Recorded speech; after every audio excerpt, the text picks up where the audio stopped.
Salut à tous. Donc je commence les vidéos. Je vais vous montrer comment je fais mes montages pour la dorade. Donc sachant que tout ce que j'achète vient de Decathlon la plupart du temps. Parce que déjà c'est pas très cher et puis pour la dorade c'est correct, très correct. Il n'y a que la canne que j'ai pris à côté de chez moi. Au temple de la pêche. Voilà. Elle n'a pas fait encore de poisson. Qui d'ailleurs j'espère en fera ce soir. Je vous montre donc une de mes techniques de pêche et en montage. Hop, je vais lever ça de suite.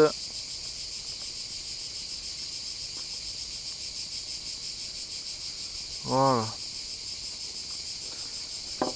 Hop.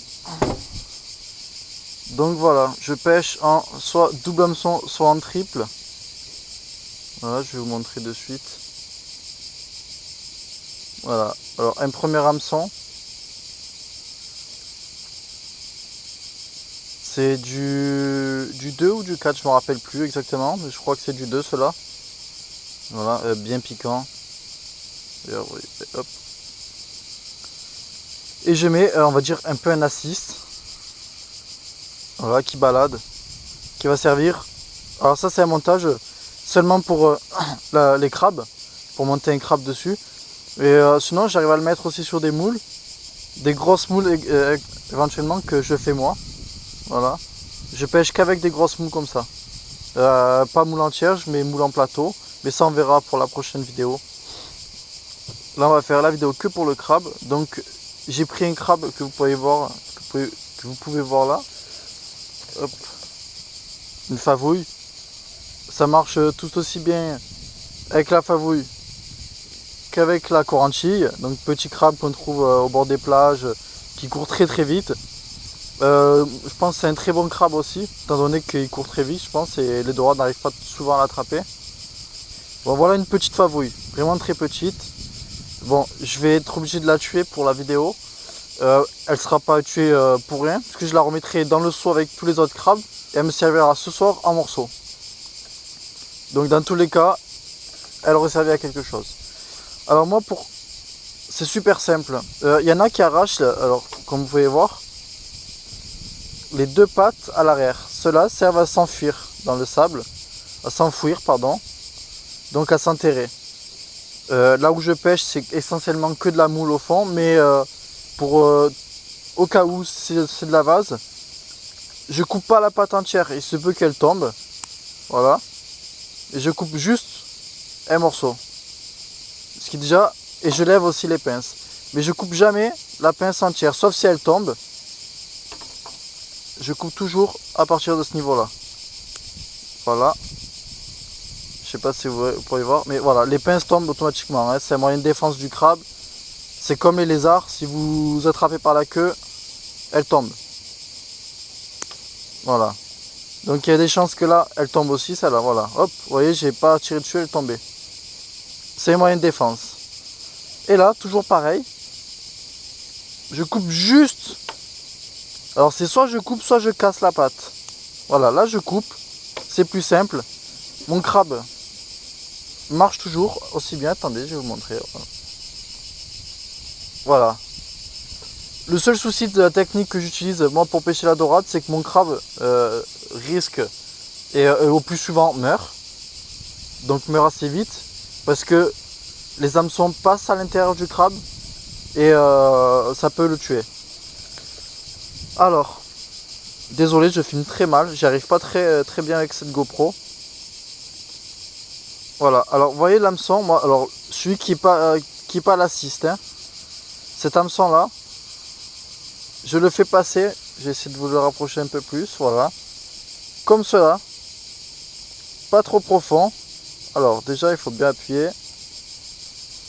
Alors soit vous cassez la patte, voilà, je suis rentré, j'essaye de pas aller très très loin dans la chair, et hop, je ressors immédiatement, comme ça, que mon fil il ressorte bien comme celui-là, là vous voyez, voilà. Mais ça a tendance à soit ensuite le crabe, soit à le tuer. Après dans l'eau je sais pas ce qu'il fait exactement, hein. Hop, je me gratte, désolé. Voilà, et là l'assist, qui lui dans le même sens également, que je vais mettre comme ça, au même endroit mais de l'autre côté. Voilà. Alors si possible, voilà, là c'est le parfait. Vous voyez, je suis rentré dans une patte et je suis ressorti dans une patte.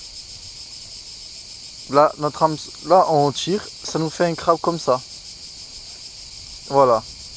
Alors des fois, moi j'y laisse les pinces quand c'est des plus petits crabes. Parce que je me dis que comme ça, ils ne blessent pas la dorade ou quand elle va venir essayer de le chasser. Là, voilà, mon crabe, il va arriver comme ça. Donc il est encore un peu vivant, comme vous pouvez voir. Voilà. Il avance, il bouge un tout petit peu. C'est parfait ça. Ça fait un crabe malade ou en train de muer. Et donc la dorade va arriver pour le défoncer. Voilà. Ça c'est le montage pour mon crabe. Il se peut aussi, donc je vais vous montrer dans ma boîte. J'ai pas les bons triples par contre. Mais je vais juste montrer comme ça. Hop, si j'arrive à bien lever. Voilà. En plombage, je plombe en 40, en 30 et en 20 grammes. Ça dépend du fort courant qu'on a nous sur Martigues. Parce que je pêche sur Martigues, étant donné que je suis de là-bas. Voilà, là je vais vous montrer une deuxième technique. Donc là c'est avec un triple. Et le triple, je le rentre. Je ne vais pas le rentrer maintenant parce que bon, mon crabe est encore vivant. Je vais pouvoir au pire lever mon bas de ligne et le mettre dans mon seau de crabe.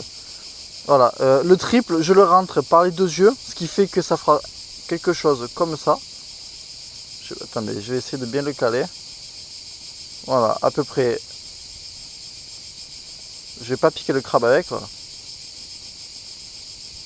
Je l'ai juste posé. Je sais pas si vous voyez. Voilà, ça fait un truc comme ça fait les deux triples, les deux hameçons du triple à l'intérieur du crâne du crabe, donc dans les yeux, pas trop profond, juste assez pour sa chaîne. Toujours pareil avec un triple qui est accroché et un autre qui coulisse. Et le deuxième triple qu'on peut mettre également avec des gros hameçons comme ça, hein, bien sûr, hein, à l'arrière, entre la coquille et le cul. Et toujours pareil, avec le triple en haut. Donc, comme cela. On va juste le planter un tout petit peu pour pas que... Voilà. Comme ça. Je sais pas si vous voyez bien. Je vais prendre mon téléphone. Voilà. Donc, parce que moi je regarde au téléphone pour être sûr que je vois bien. Voilà, là c'est parfait. Et le montage, c'est toujours pareil. Montage assez simple que je vais faire directement devant vous. Là, je vais poser mon crabe. Donc, je pêche en 35 centièmes. Là, c'est pas vraiment celui-là. C'est que je trouvais pas l'autre. Normalement, je pêche en 30 centièmes ou en 28. Ça m'arrive de pêcher en 25 et en 22 aussi également. Mais pas en cette saison-là. Là, les poissons sont en train de manger. Ils ne regardent pas vraiment le fil. Hein. Voilà, alors... Comme je vous ai dit, le premier, je le rentre. Hop, je le laisse, on s'en fout. Ce que vous pouvez faire aussi un autre hameçon. Alors moi, je préfère les triples avec un trou et les hameçons avec un trou. Parce que je trouve que c'est plus simple pour faire le nœud. Je me fais moins chier. Et là, toujours pareil. Vous voyez, hop, dans le trou. Voilà, alors ça, c'est un nœud que j'aime bien. Il y a que certains pêcheurs me disent que c'est pas le top. Mais bon, voilà, c'est un nœud que moi j'ai appris, que j'ai fait tout seul à peu près, que j'ai connu avec l'aide de personnes. Donc je tourne entre 4 et 6 fois. Ce qui fait une genre de petite tresse. Alors, soit on rentre une première fois quand on n'y arrive pas trop, voilà. Donc comme cela. Ou alors, je vais le défaire. Voilà, rebelote.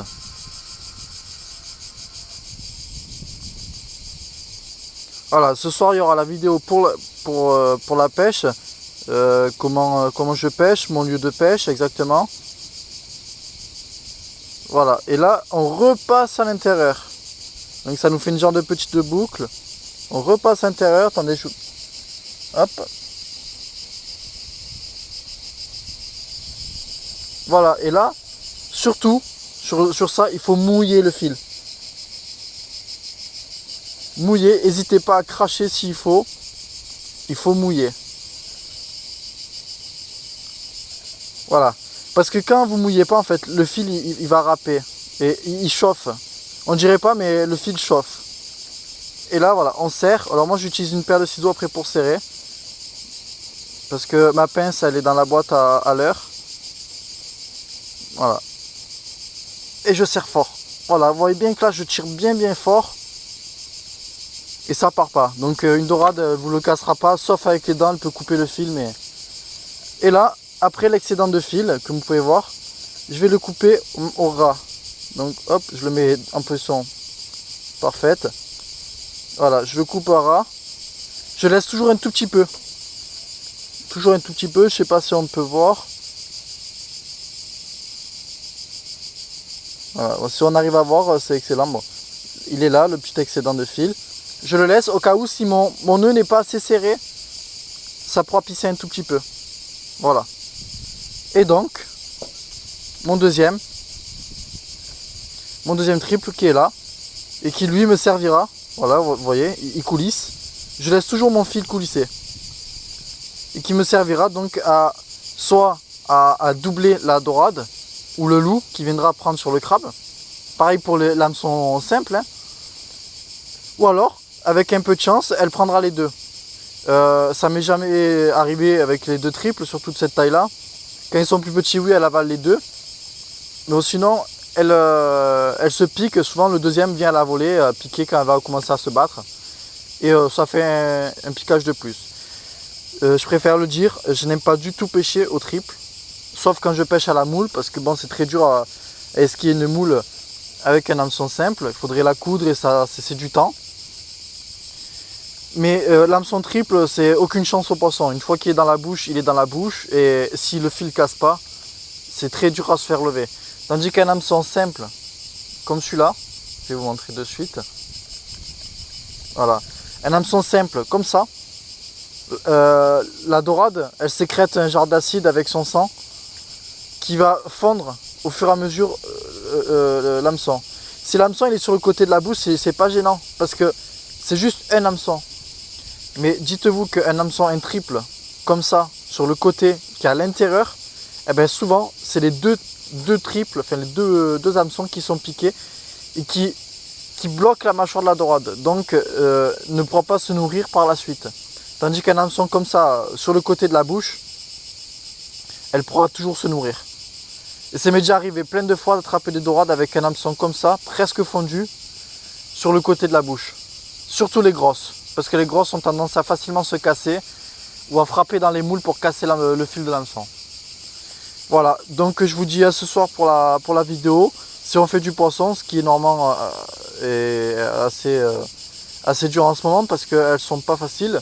On est allé hier en bateau, on n'en a pas fait une et je suis allé avant-hier, j'en ai fait 3 grosses du bord. Donc je ne sais pas si elles sont au bord ou encore dans les temps. Donc moi je pêche en canal. Voilà. Après ce que je fais aussi souvent, je garde, quand je coupe les grosses pinces des gros crabes, je les garde et je les mets aussi. Voilà. Donc je vais voir si j'ai... Voilà, je l'ai là. Je vais vous montrer une autre technique. C'est pas un bon couteau, c'est un couteau à champignons. Mais je trouve plus mon opinel. Voilà, là on ouvre bien la moule. Je le fais à l'arrache, désolé. Voilà. J'ai ouvert la moule. Là on gratte bien un côté, bien l'autre côté. Et je vais vous montrer, ça c'est la technique de mon grand-père qui est radicale. Hein. Mais bon voilà, c'est quand vraiment elle mange très mal. Nous, mon grand-père lui pêche comme ça. Je lui fais ses petites moules, il est content. Voilà. Et là, nous, ce qu'on fait, j'ai juste pas pris l'aiguille, je suis bête. Elle est dans la maison, mais bon, tant pis. Je vais couper l'excédent de fil. Voilà. Et en fait, normalement, il n'y a qu'un seul triple, donc on va lever l'autre, ça sert à rien. Voilà. Et je vais essayer de vous le faire passer comme ça, je suis pas sûr. C'est vraiment une astuce en plus.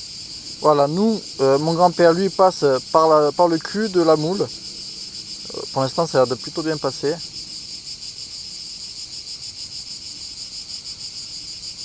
Voilà, bon, c'est sorti par là. Normalement, on sort par le nerf. Avec une aiguille, on le fait sortir par le nerf. Hop, je tire un tout petit peu. Je cale bien ça comme ça. Les deux en l'air. Et voilà ce que ça donne. Comme ça.